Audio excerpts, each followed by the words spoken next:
Exclusivo, revelações sobre o depoimento que acusa empresas de mídia de pagar propina a dirigentes do futebol. Terremoto que abalou o mundo da bola começou nos Estados Unidos. Entre as emissoras denunciadas está uma brasileira, a TV Globo. Ameaças de morte, um suicídio suspeito e um empresário que resolveu delatar os antigos parceiros em troca de redução de pena. Estes são apenas alguns dos ingredientes dessa história que mais parece ficção. Essa é a nossa reportagem da semana. De amigo íntimo dos principais dirigentes do futebol mundial, esse homem passou a testemunha-chave de acusação contra os antigos parceiros.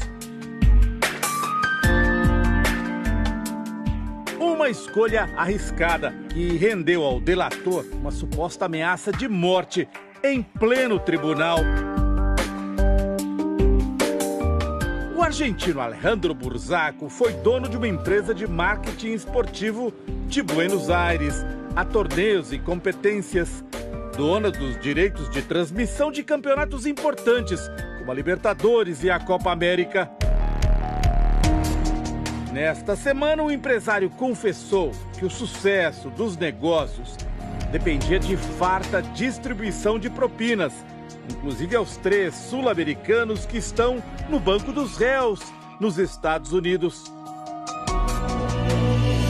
São eles José Maria Marim, ex-presidente da CBF, a Confederação Brasileira de Futebol; Manuel Burga, ex-dirigente da Federação de Futebol do Peru; e o paraguaio Juan Ángel Napu, que foi vice-presidente da FIFA e presidente da Conmebol, a Confederação Sul-Americana de Futebol.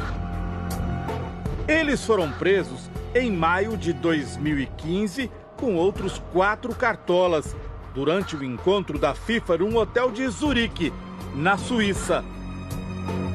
A operação foi deflagrada a pedido do FBI, a Polícia Federal dos Estados Unidos. No dia das prisões, o empresário Alejandro Burzaco também estava no hotel, mas fugiu para a Itália. Ele se entregou 2 semanas depois. Foi extraditado para os Estados Unidos e se tornou colaborador da Justiça, numa tentativa de abrandar a pena.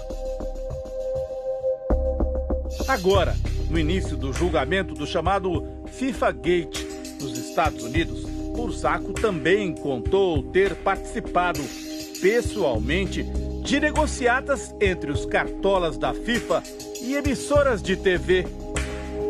Entre as empresas que, segundo Burzaco, teriam pago propina para conseguir os direitos de transmissão de campeonatos, está a brasileira TV Globo, que há décadas detém o monopólio da transmissão do futebol no Brasil. Os detalhes da semana de julgamento com a correspondente da Record TV nos Estados Unidos, Heloísa Vilela. Alejandro Burzaco chegou ao tribunal cercado de advogados e seguranças. Ele não falou com a imprensa, mas nos 4 dias de depoimento detalhou como funcionava o esquema de corrupção. Burzaco confessou, diante da juíza Pamela Chen e de 12 jurados, que emissoras de TV fizeram negócios escusos com os cartolas da FIFA para obter privilégios na transmissão de campeonatos internacionais. Ele citou 6 empresas. São elas a TV americana Fox Sports, a Televisa do México, a Mídia Pro da Espanha, a TV Globo do Brasil, a Argentina Fullplay e a também brasileira Trafic, empresa de marketing esportivo do empresário J. Ávila, que é sócio da Globo e dono de 4 afiliadas da emissora no interior de São Paulo. J. Ávila foi preso em 2014, fez acordo com a justiça americana e confessou ter participado do esquema de pagamento de propina. Já as demais empresas citadas por Burzaco negam as acusações. No terceiro dia de julgamento, o empresário argentino citou a TV Globo nominalmente pelo menos 10 vezes e fez uma nova denúncia. contou que a empresa dele, a Torneios, fechou uma parceria com a Globo e com a mexicana Televisa em 2013 para juntas negociarem com a FIFA a exclusividade dos direitos de transmissão das Copas do Mundo de 2026 e 2030. As 3 empresas teriam concordado em bancar 15 milhões de dólares em propinas, o equivalente a quase 49 milhões de reais, que teriam sido depositados na Suíça, numa conta indicada por outro argentino, Júlio Grondona, ex-vice-presidente da FIFA e responsável por cuidar dos direitos de transmissão para a América Latina. Burzaco também confessou que foi uma empresa controlada por ele, de nome TIT, baseada na Holanda, que recebeu dinheiro da Globo para repassar em propina. Numa situação normal, uma negociação do gênero acontece assim. A confederação que detém os direitos de transmissão do evento recebe as propostas das emissoras interessadas em comprá-lo. Deveria vencer, claro, a proposta da TV que pagar mais e que provar ter capacidade técnica para a transmissão.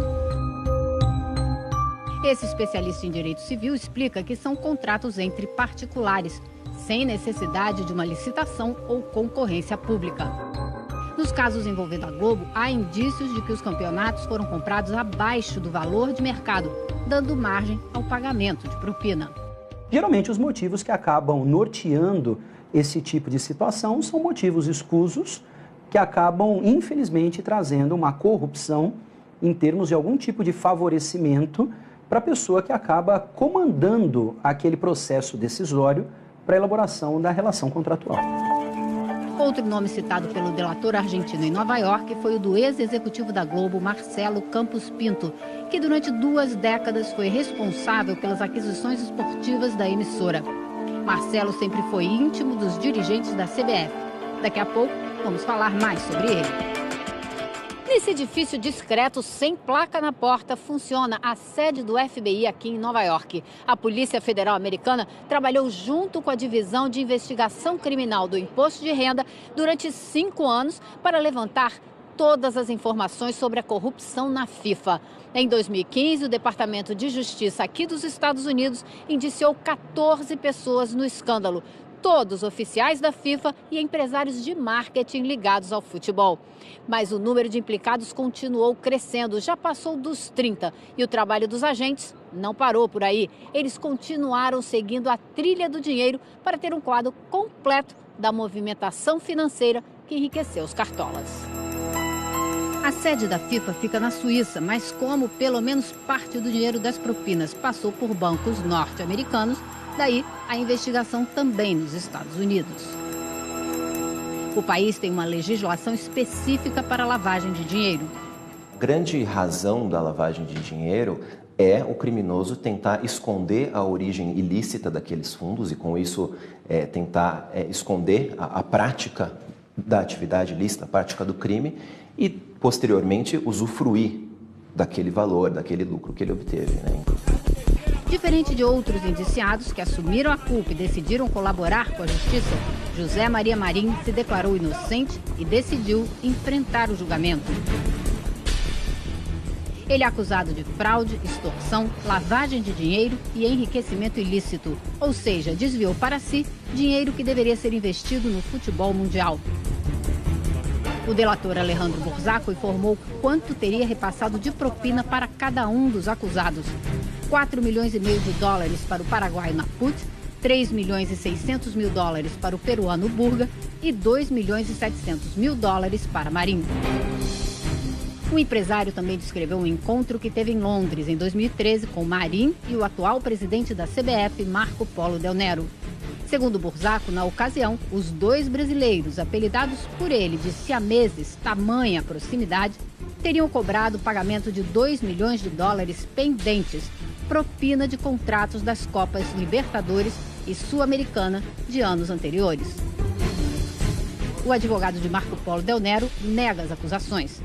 Apontem quanto foi, como foi, onde foi, em que banco foi, aí nós vamos nos render a essa evidência.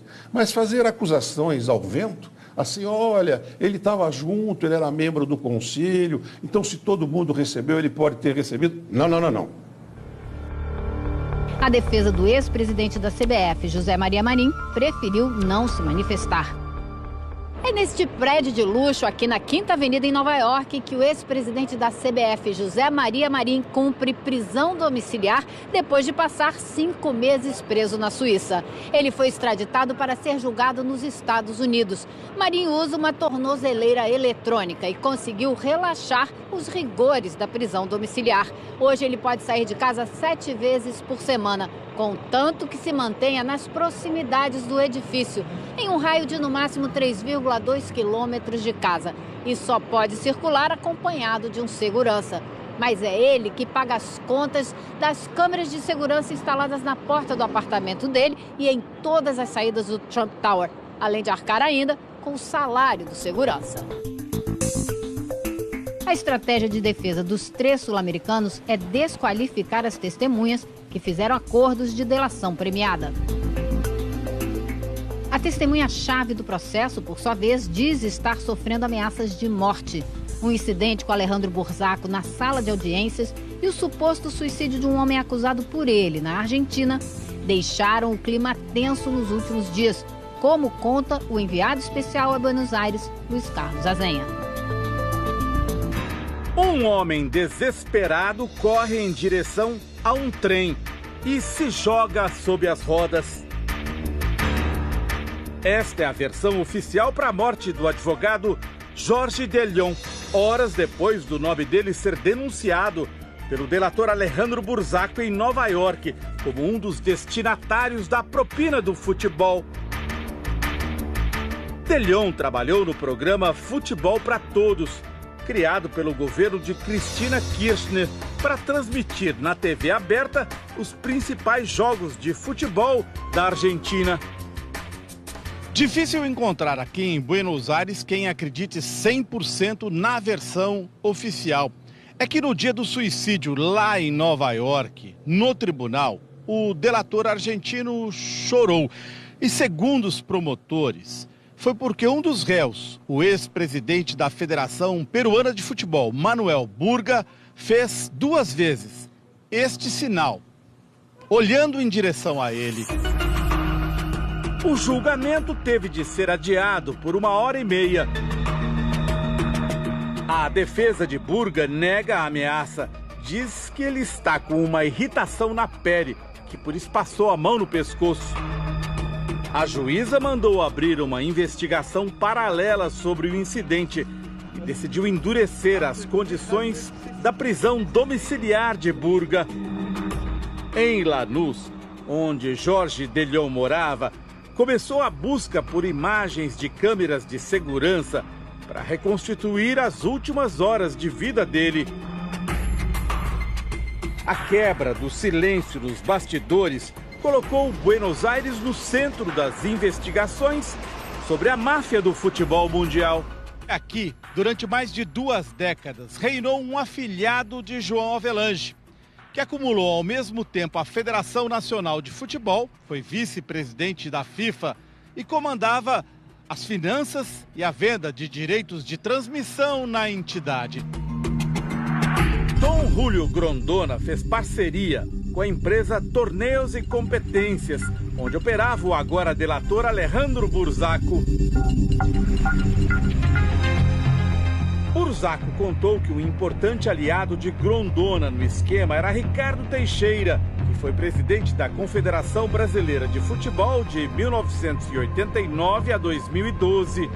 Segundo ele, Teixeira tinha tratamento de chefe de Estado quando desembarcava no Paraguai, sede da Confederação Sul-Americana.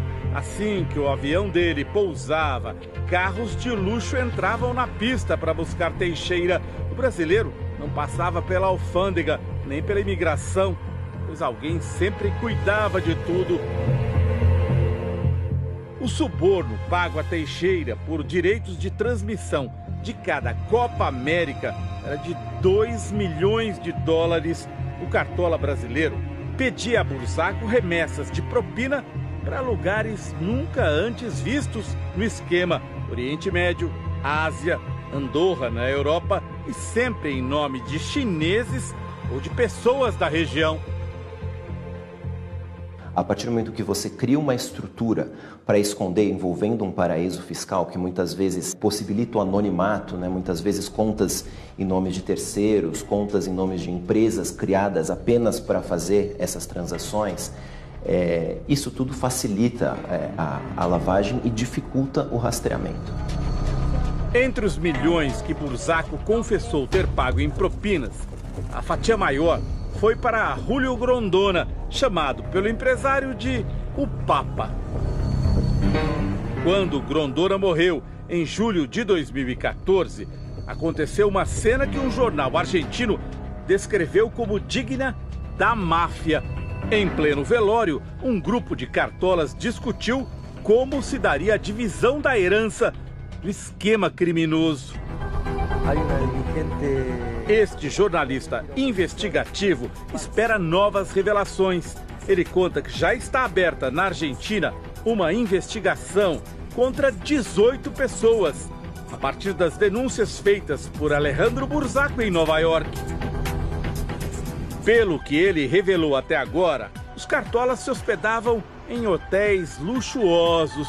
Neste, no centro de Buenos Aires, usavam uma passagem exclusiva para um dos restaurantes mais elegantes da cidade. Era sempre assim, em restaurantes caros, bebendo do bom e do melhor, os cartolas faziam os acertos com as emissoras de TV interessadas em exclusividade ou em barrar concorrentes.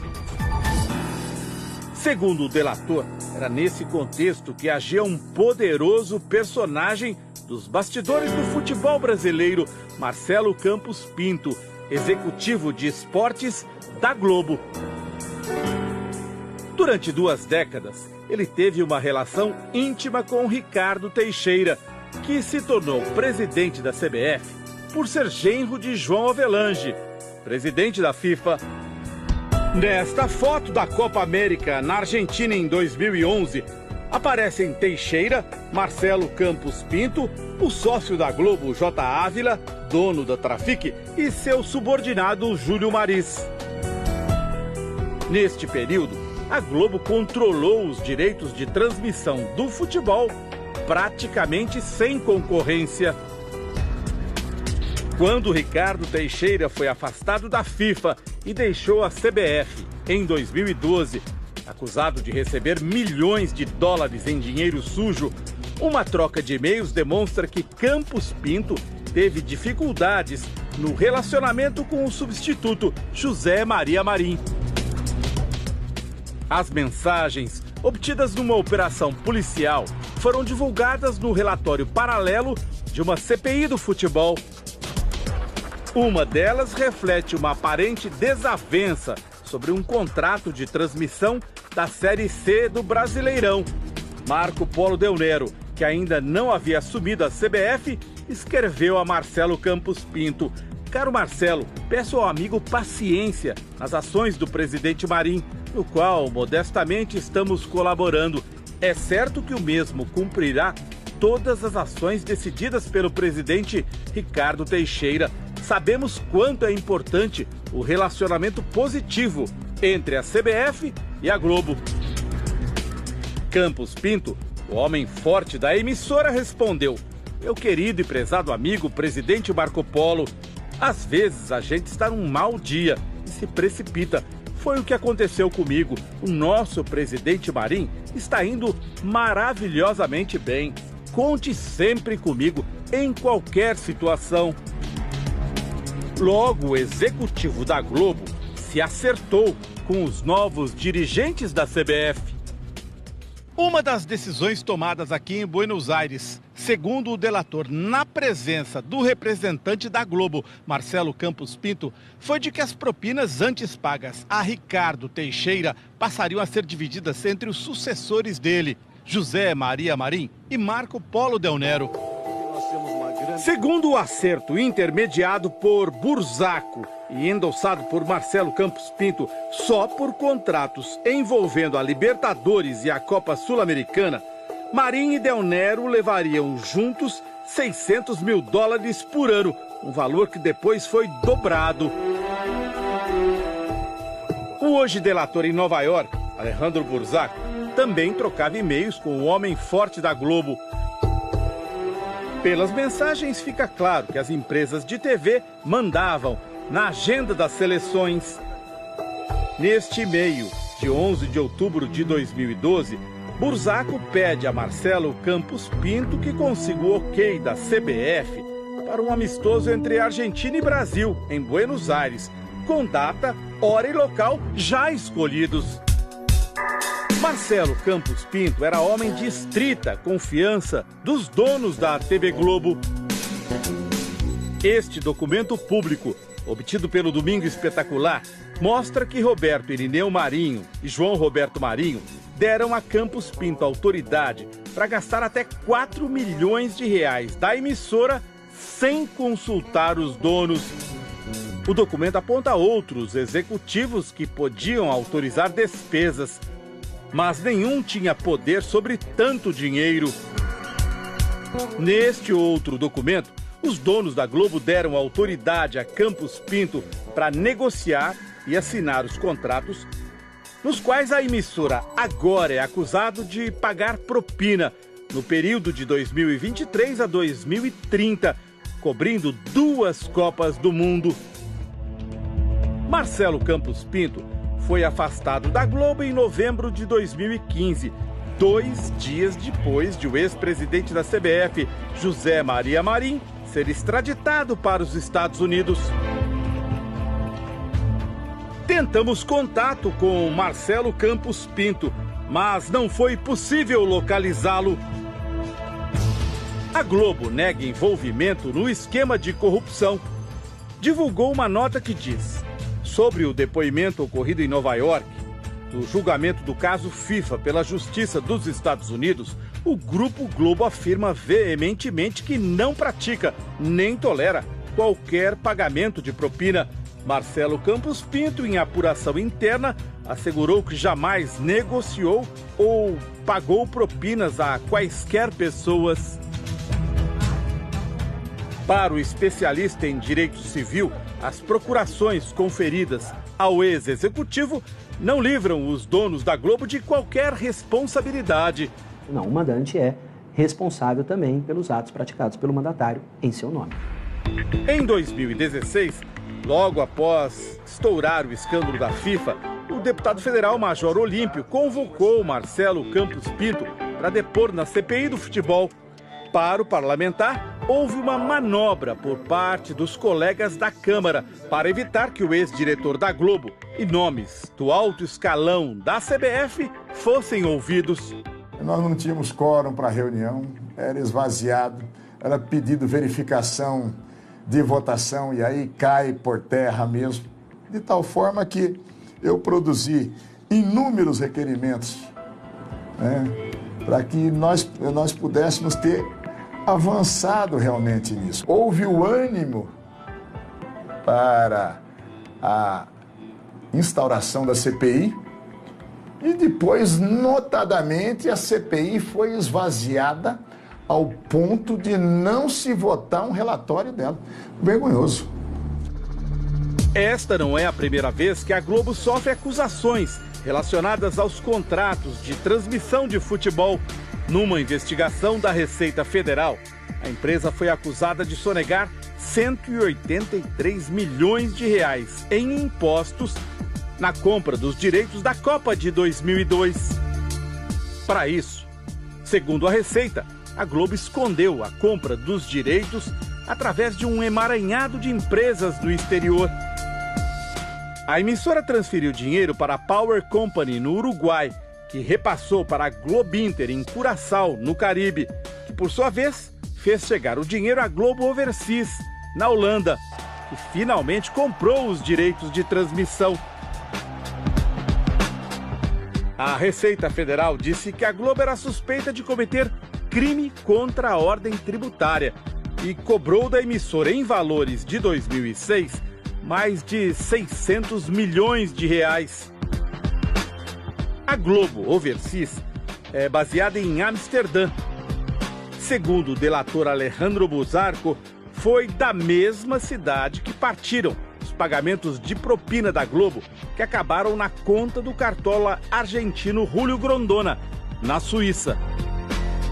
Enquanto as investigações nos Estados Unidos e na Europa avançam, no Brasil, desde 2001, 3 comissões parlamentares de inquérito levantaram informações sobre corrupção no futebol, sem consequência para os cartolas.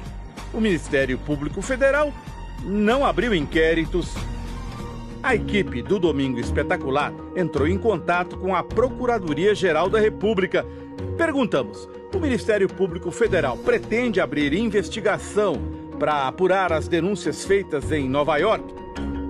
Resposta: em relação aos últimos acontecimentos, não é possível adiantar o que será feito, visto que nenhuma representação chegou à PGR até o momento.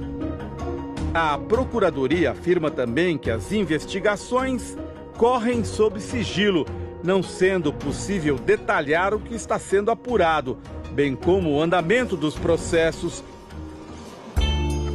Mas o que explica o silêncio dos investigadores brasileiros? É o medo que as autoridades responsáveis têm de grandes grupos de comunicação, em especial o Grupo Globo, que é a eminência parda, a grande eminência parda no país. Tem mais poder que qualquer outro poder da República. Que no Brasil, essas figuras do esporte que operam da maneira que nós estamos vendo há décadas, aqui elas não têm problemas, elas não são incomodadas. Está na hora de a gente apurar aqui no Brasil, até pelo momento que nós vivemos, né? Com tanta gente graúda presa e o esporte ainda dando passos lentos, né? Por que não? Por que não se entra no esporte? É muito difícil de responder isso, embora a gente imagine uma série de coisas, né?